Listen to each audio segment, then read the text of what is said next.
Okay guys, Friday the 11th of November, we're looking at the leaderboard workout and we have a big 450 rep chipper to get through today. I think it's been quite a long time since we've done a down and back chipper format in this style. It's a really great in competition style of workout. Great practice for anyone competing soon. So you have the calorie row, chest to bar pull-ups, wall balls, box jumps, and then heavier alternating dumbbell snatch, and then back down again. Attacking this workout, what you need to do is identify the movements here that you can push and identify the movements that you need to pace. For some people that might be pushing all of them because it's all wheelhouse, you're very fit, and you can essentially just go for it. For some people that might mean pacing every single movement because this is going to be a real challenge for you. That's okay. For others, it's going to be a bit of a mix. The rowing might be a bit of a wheelhouse movement for you. Chest bars also might be pretty wheelhouse, but then you get to the wall balls and know that's not going to be a strength. So you can push the pace pretty hard to start off with, and then know that, okay, I'm going to start breaking up my wall ball sets because that is a bad movement for me and I don't want to push too close to failure this early on in the workout until I've got at least over halfway. The fatigue's going to kick in a lot there, so you're going to have less control over your pacing once you get past those dumbbell snatchers, but you really want to sort of pace your way in a good strategy to get past the dumbbell snatchers, and then it's basically whatever you've got left after that movement. But realistically, for most people, the dumbbell snatchers is going to be a bit of a limiter. It's quite heavy, and right in the middle of that, you're looking at, okay, I've still got half of this workout to go. You can have a little bit of a mental battle there, so try and push through that.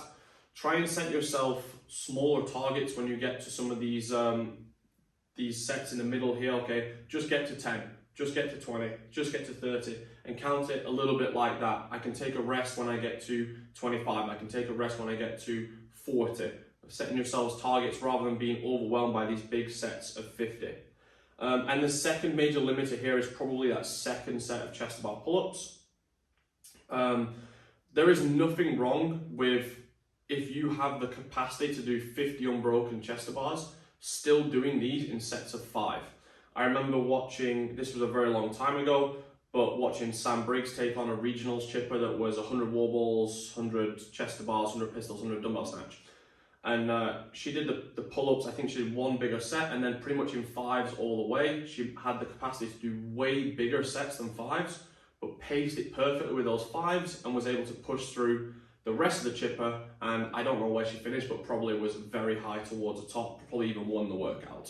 So don't think just because you have the capacity to do 50 pull-ups when fresh, that going down to sets of 5 in those movements is not a good strategy. Because if you can hit 5 and just a 3 to 5 second rest, that is going to be more efficient than doing 20 and then needing a 30-second rest before you can go again.